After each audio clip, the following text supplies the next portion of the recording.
I wanted to start this podcast just to share some funny stories from my toddler years, my early childhood, because I'm working on something um, where I can bring a little bit more awareness to telepathy, what it really is, how I understand it, how I used to experience it, how I experience it now, and how my grandparents actually helped a lot in this. So, my grandfather and I had a telepathic bond, is the best way I can describe it.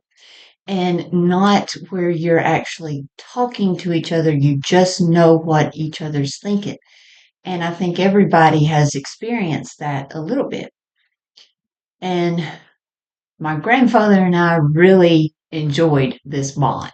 This was fun. Um, and he decides one day we're sitting outside, and he was like, "Make your eyes roll up in your head. See if you can make your eyes roll up in your head." It's like, whatever. He said, "All right, now do that and say what I'm thinking." Like, okay. And I said, "What?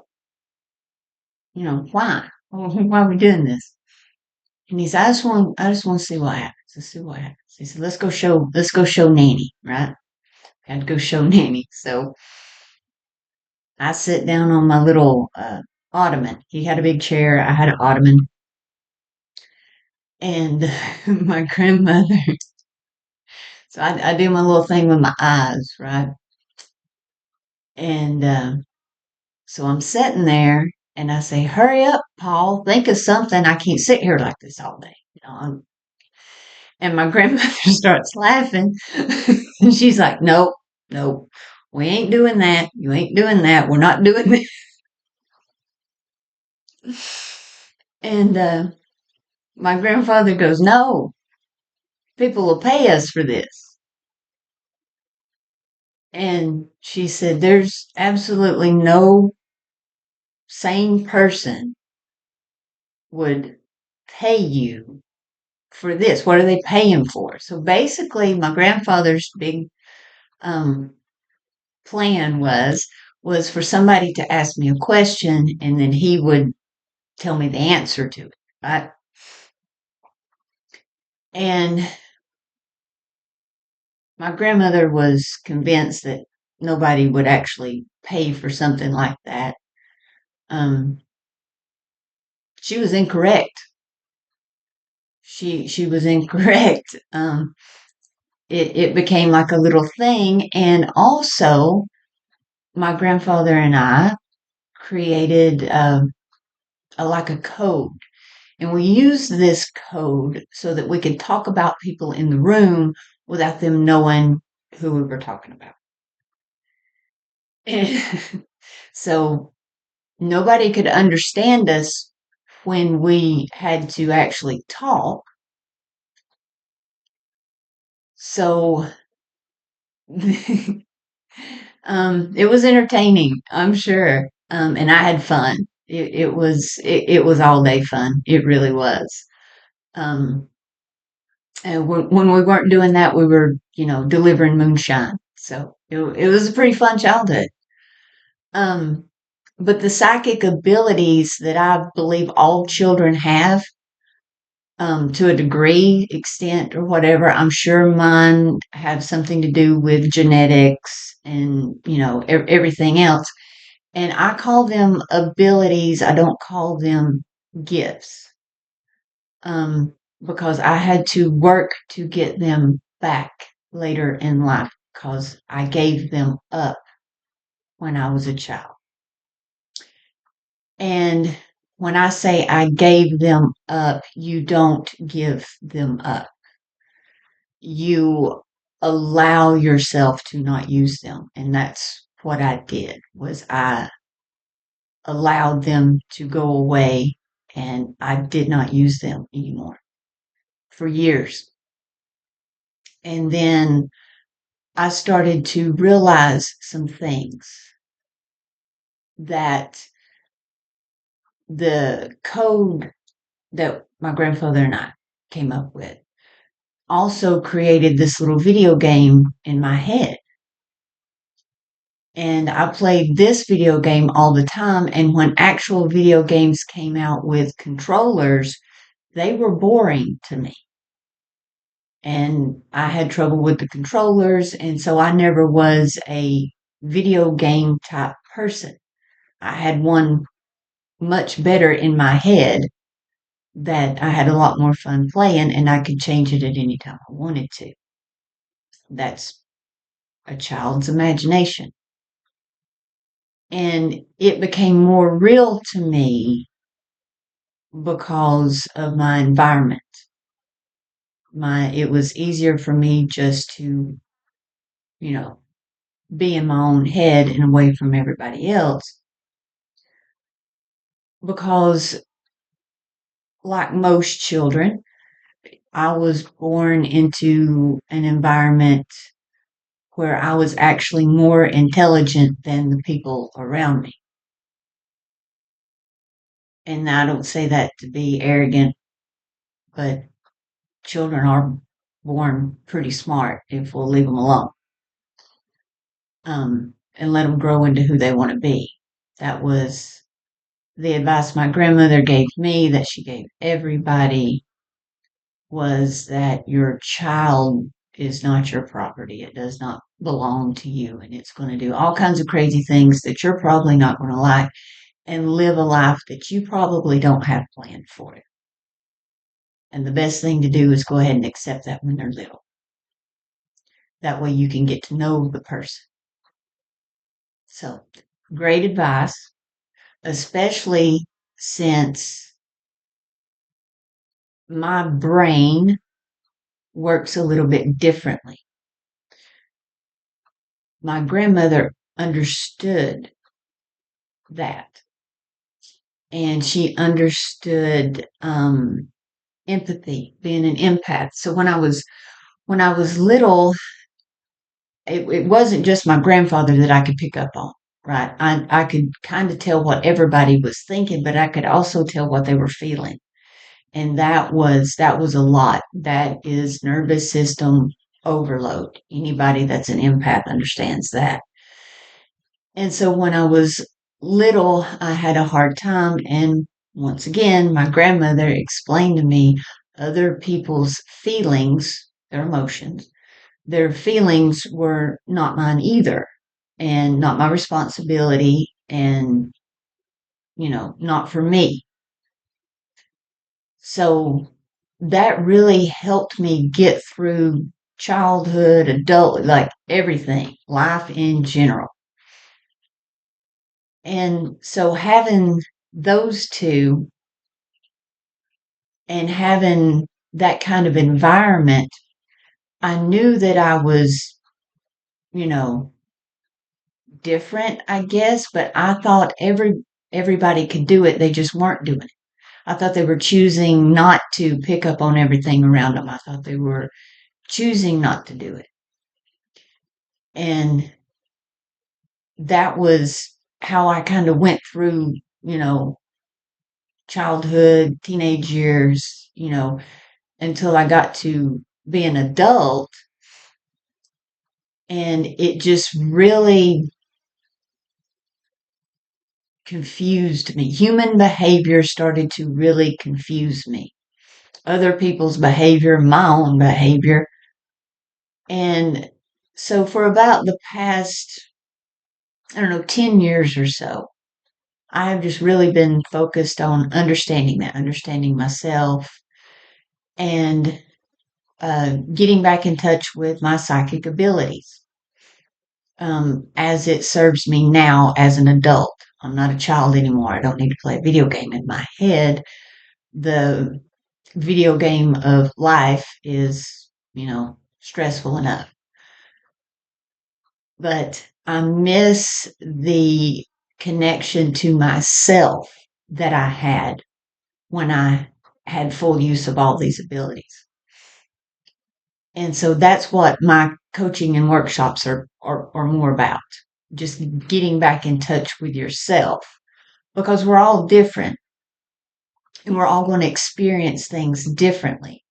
But I think telepathy has a lot of things to it that um, is kind of a constant. And I think the first step in this is recognizing when you have that kind of a connection, when you finish each other's sentences, when you automatically know what somebody else is, what they're going to say, what it's not so much that you just know them all that well. You know them well, but just think about coworkers and stuff. Well, I worked construction my whole career, worked construction with my dad. And if you've ever done anything like that, or you've ever been in a close working environment with a lot of people, like a work group or whatever, the work from home culture now probably doesn't experience it as much. But if you've ever played on a team or, just you start to sync up with people, you start to kind of know what they're going to say or how they're going to react or, things like that. So it actually happens. And what what my experience has been is it's not a conversation. It's not communication like that. It's more emotions, feelings, things of that nature. And to truly communicate with somebody, you have to know them um, on some level. And the emotion part of it, if you are very emotional trying to connect with somebody, um, you do communicate emotionally, right? But when you have very strong like you're trying to push your thoughts or something onto somebody else, they feel that and they can close themselves off to that. I know I can, and I think everybody can. It's called detachment. We've all gotten really good at that, and that's what it is. Just detach.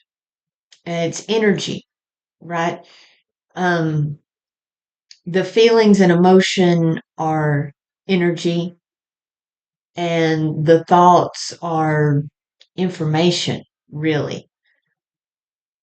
And so both of those together create a connection, kind of like my grandfather and I had.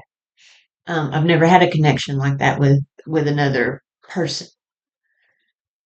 And so now that he's gone, I don't necessarily want to have that kind of connection right now at this point. I want to remember what it was like and understand it a little better.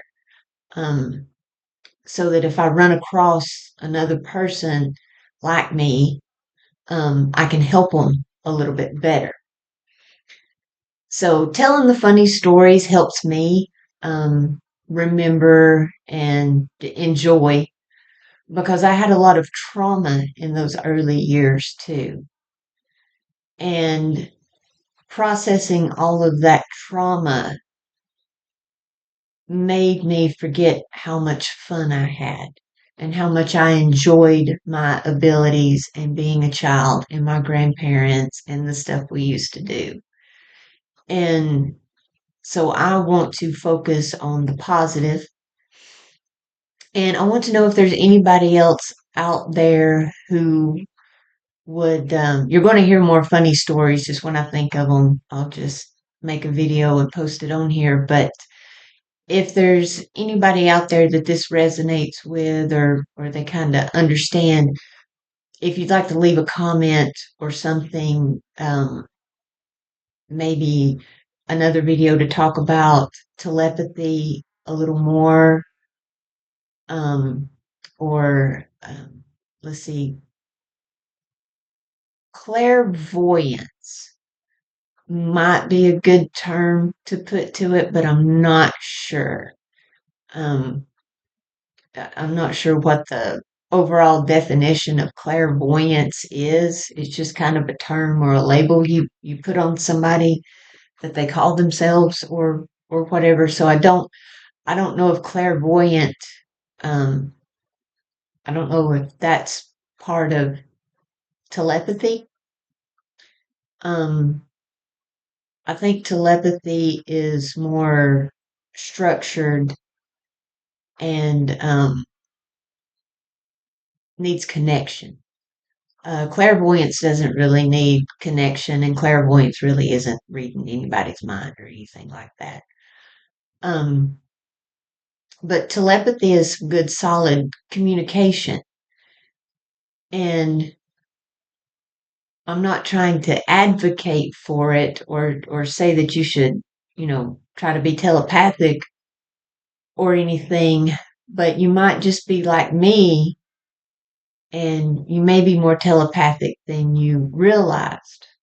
Because it took me a while to realize this. I didn't understand that at the time as a child, and even until, you know, 10 years ago, I didn't know that that's what I was doing.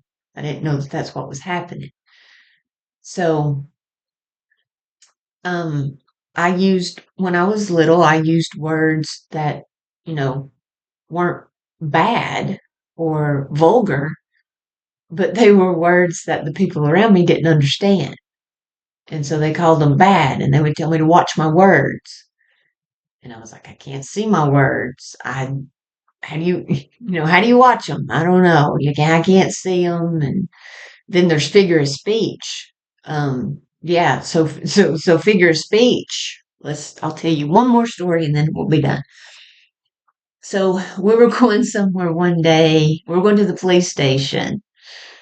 And before we get out of the truck, my grandfather says, I got to hand a man some money, but don't say nothing about it. It's under the table.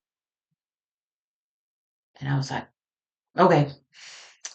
And so we go in there, and I have my little chair that I sit in. I had a chair, right, that I hung out in and talked to everybody. My aunts were the dispatchers. I mean, it's, you know, kind of a family little thing. The uncle ran the jail. So yeah, it was definitely. And so they were asking me about the code, they wanted me to explain the code that me and my grandfather used when we talked to each other. And I was trying to. I really was. I was trying to explain it to them, but they weren't understanding it. And finally, I get frustrated and I'm done. And I mean, I'm 6, right? At this point, 7, maybe, I don't know. And I get done and I'm like, they don't understand me. They can't understand me. I can't understand them. I'm tired. You done handed the man his money. Let's go get ice cream. So we got in the truck, and my grandfather says, we weren't supposed to say anything about the money. It was under the table. And I said, I sat at the table the whole time and watched it. The money never went under the table.